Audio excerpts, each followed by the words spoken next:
Hello dear students, let's start moment of inertia. It's a very simple topic, very important topic, and I'm starting the section, different section, and moment नशिया वही role play करता है जो मास rest पे play करता है कि जब भी कोई बॉडी मूव करती है तो जो रोल मास ने रेस्ट पे किया था, मास का जो बेसिक काम होता है वो obstruct करना मोशन को।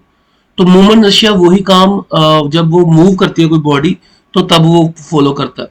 तो मूवमेंट नशिया का जो बेसिक डेफिनेशन है कि हमें कोई लाइन दी हुई है, लाइंस के दूर कोई डिस्टेंस पार्टिकल पड़ा है और पार्टिकल जिसका मास m है और उसका डिस्टेंस r है, तो उसका जो मोमेंट नशिया आएगा मास इंटू डिस्टेंस स्केयर आएगा। क्योंकि रिजिड बॉडी है, रिजिड बॉडी में बहुत सारे पार्टिकल्स होंगे, तो सभी पार्टिकल्स, जितने भी पार्टिकल्स हैं एम आई, उनका डिस्टेंस उस लाइन से और उन सबका सम कर दो, that will give you the movement नशिया अबाउट दैट पर्टिकुलर लाइन। क्योंकि हमने मूवमेंट नशिया में दो एक ही चीज इंपॉर्टेंट है, एक तो मास है और दूसरा डिस्टेंस का स्केयर है। तो डिस्टेंस परपेंडिकुलर डिस्टेंस निकालनी है। जैसे मान लो कि मैं पी एक्स वाई पॉइंट है, just try to understand, this is the P x Y point, तो मैं उसका डिस्टेंस एक्स एक्सिस से निकालना चाहता हूँ। तो पी का डिस्टेंस एक्स एक्सिस निकालने का मतलब एक्स एक्सिस के ऊपर कोई पॉइंट मैंने एक्स जीरो ले लिया, तो डिस्टेंस फॉर्मूला लगा दो x minus x square y minus zero square. तो डिस्टेंस क्या आ जाएगा, that will be x minus x square plus y minus zero square equal to y square under root, that is y आ जाएगा। तो यानी कि पी एक्स वाई का डिस्टेंस एक्स एक्सिस से वाई है, और अगर मैं वाई एक्सिस से डिस्टेंस निकाल लूंगा तो वो ऑब्वियसली क्या आ जाएगा, एक्स आ जाएगा।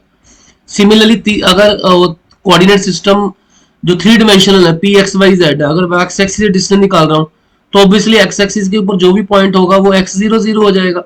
तो then x minus x cut जाएगा, y square plus Z square under root रह जाएगा। वाई एक्सिस के लिए वाई कट जाएगा, एक्स जेड रह जाएगा। जेड एक्सिस के लिए जेड कट जाएगा, एक्स और वाई रह जाएगा। I hope you understand my point.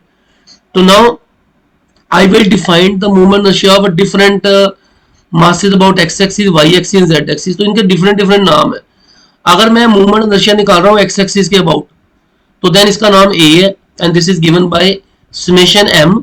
तो डिस्टेंस हमें हमें x एक्सिस निकालना है। जैसे मैंने बताया था x एक्सिस से डिस्टेंस के वक्त हमने क्या किया था, x एक्सिस से डिस्टेंस का मतलब x कोऑर्डिनेट है, बाकी सारे जीरो है।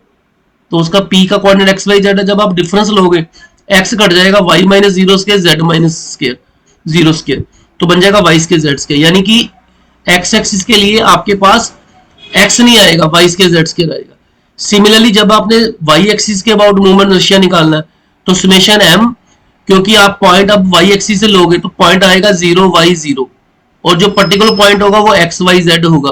तो जब डिफरेंस लोगे तो ये y कट जाएगा, x square plus Z square रह जाएगा। ये देखो सिमिलरली z एक्सिस के लिए क्या आएगा, that is your point will be zero zero zero Z, और बाकी रह जाएगा एक्स वाई जेड। तो नेचुरली जेड कट जाएगा, एक्स वाई रह जाएंगे।